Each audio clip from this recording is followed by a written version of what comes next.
All right, so in making our black shape vector, remember we want to use no white, no gray. We want everything to just work, right? So that when we put it onto a different background, we might not see white through it, but we see all the black shapes reading clearly. So that's the basic kind of black shape symbol. And I have my sketch turned off because it's not helping me anymore. I get to kind of define this as I like. So now if I look at it and I decide, you know what, I want that to be a lot straighter, this is how I approach it. I use my small selection tool. I click on it so I can see the anchor points. And then I have to think, what's the best way to get this straighter? At least from here down. And one way is to click on this anchor point and see if there's a curve. There isn't. So I can click on this anchor point. And I can straighten the curve by pulling the handles in. And then I can click on this anchor point and use that handle.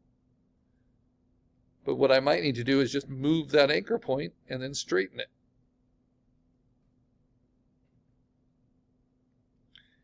And if I really want to straighten it, I might use my pen tool and just delete that middle anchor point.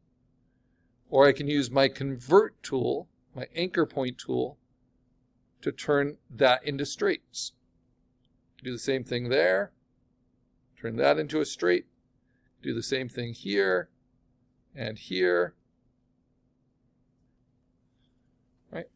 And now it just becomes about using my small selection tool and moving those anchor points to where I want them. Without creating a lot of new ones.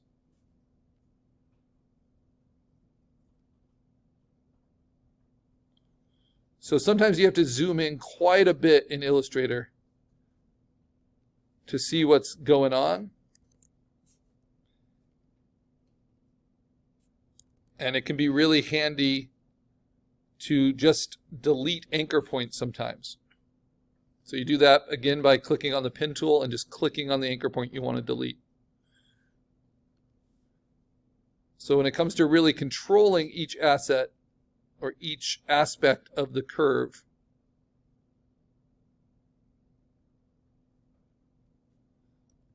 you have to know how to manipulate each anchor point and see what it's doing.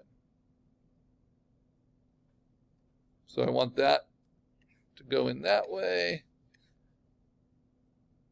I don't mind that. I don't mind that.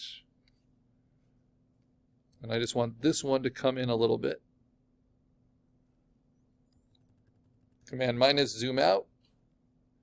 And then I just want to change the shape of this leaf a tiny bit. This is actually something I do like in my sketch.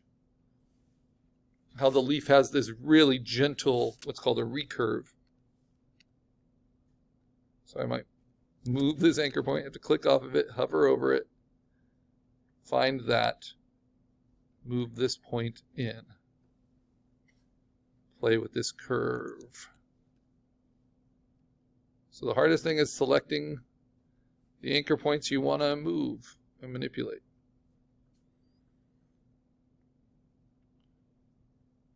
And then this anchor point I might just want to get rid of. Nope. Nope. So if you create ones by mistake, just hit Command Z. There we go. And now I can use my small selection tool to play with this curve. And the fewer anchor points you have, the more graceful your curves will be, your lines will be. Man, it can be picky about where you're clicking.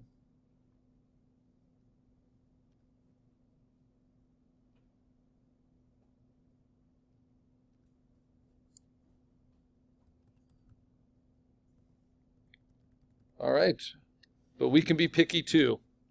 Because remember, there's no pixel resolution here, so these are just super clean cutouts. So I use Command to select. I'm going to use my pencil tool to taper. Start on the path, end on the path. Start on the path, end on the path. This is just to really clean it up. And it's okay if your first vectors are pretty sloppy. But we get better with practice.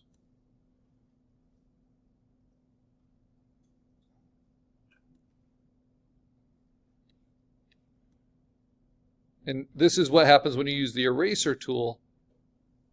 You can control it pretty well when you get going, but when you start it, it's always going to be whatever your brush tip size is for your eraser.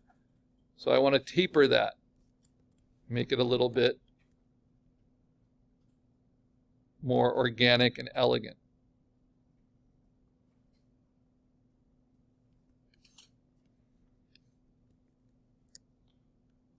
But I have to see the anchor points to start.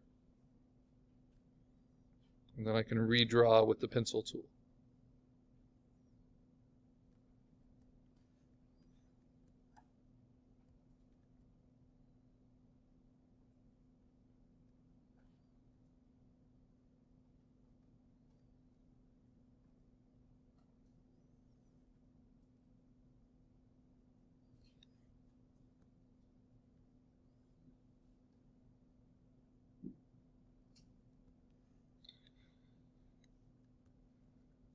So I'm almost done tapering the little marks for the bark in the trunk.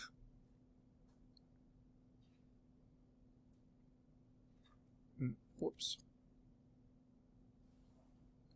Now, I haven't saved this as its own file yet. I'm having trouble starting on the path here, ending on the path. There we go. So, I still have stuff to clean up on the top, but this is a good time to save it. But that's looking kind of like what I want. So I'm going to say File, Save As, onto my computer. Karl assignment 4, this is what's called your black vector shape.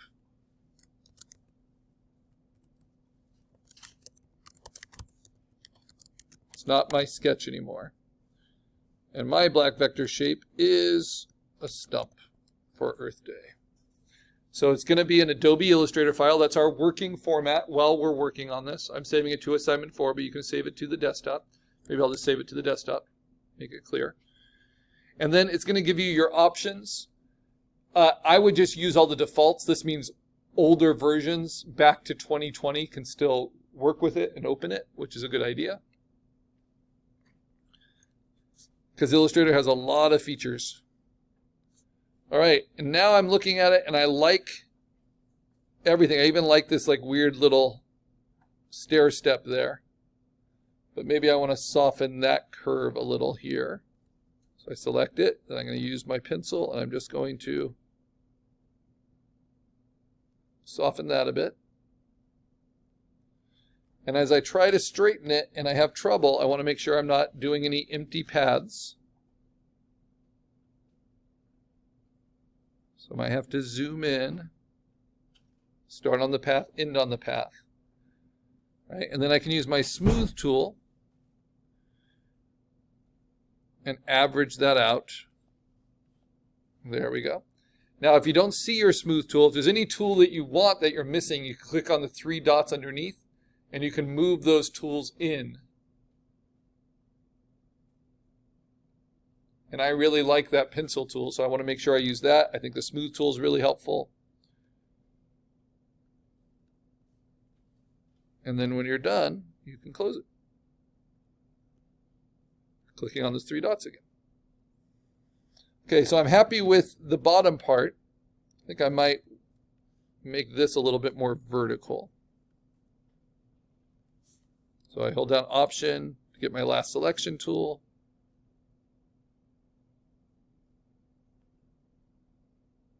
I'm going to taper it up just to be a little bit more vertical. There we go.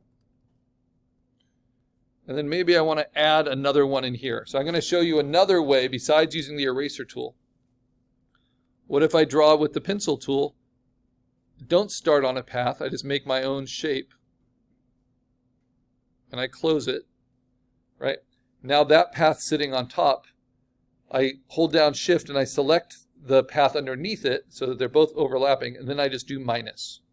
And that's another way you can punch out without using the eraser tool. You just have to be a little bit more mindful about what your layers are doing. So you don't need to fill it in with white first to minus it. It just kind of shows you clearly what you're doing. You just need the path. I'm not sure what I want from this. Maybe smaller. Okay, now I want to focus on cleaning it up in here. And remember, you want this to be scalable. So you want it to work pretty small. And so any kind of nitpicky detail I can't see at this point, I really don't need. So the first thing I'm going to do is I'm going to use the large selection tool and select any of these just kind of free floating marks that aren't helping.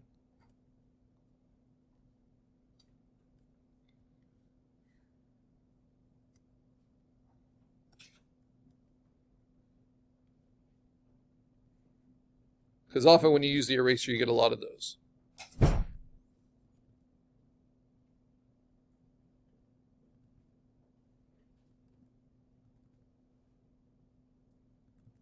And then I'm not sure I need this. It looks a little bit too much like a sperm with that in there. So get rid of that. You don't want your client saying, get that sperm out of my logo. And then sometimes you can simplify shapes, right? So in this one, I'm going to use the small selection tool to see the anchor points. If I use the pencil,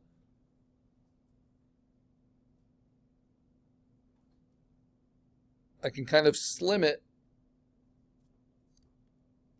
and see what is the shape I really want there.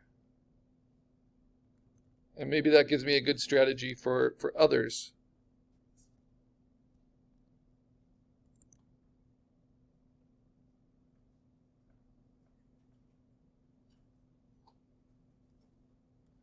So instead of this being so tiny, maybe I make this a little bit more substantial.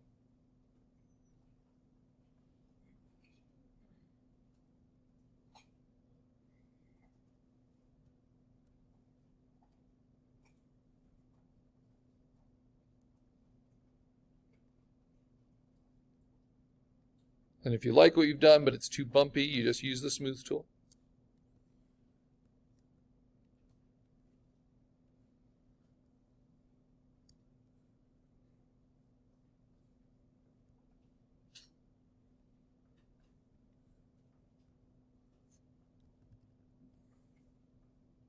All right. I think I maybe need a little bit of variation up here.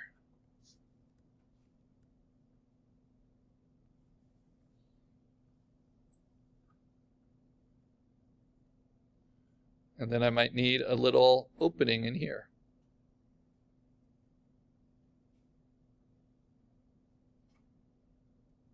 So what do? I select it, I hold down Shift, I select what's underneath it, and then I minus it out. That should have worked. So here's the path. That's the one underneath it. Oh, that's not the one underneath it. That's why. So got to select the path, and I got to find this layer underneath it, which is, I think, this one. So I hold down Command because they're not next to each other. So you see how they're both selected now, and then I can punch it out.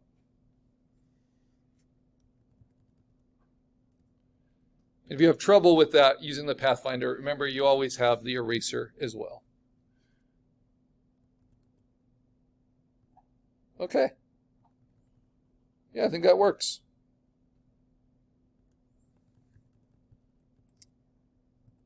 And the smallest it gets, I still get that little negative space of the branch coming through. So you want it to work large and small. You want it to work as only black shapes. So I'm going to hit Command S to save it. Now, how do I post it, right? You cannot post a vector file to Canvas. And we're actually not going to print from a vector file, because if you print from a vector file directly, it will make you rasterize it, and you have to set its resolution and everything. So we're going to control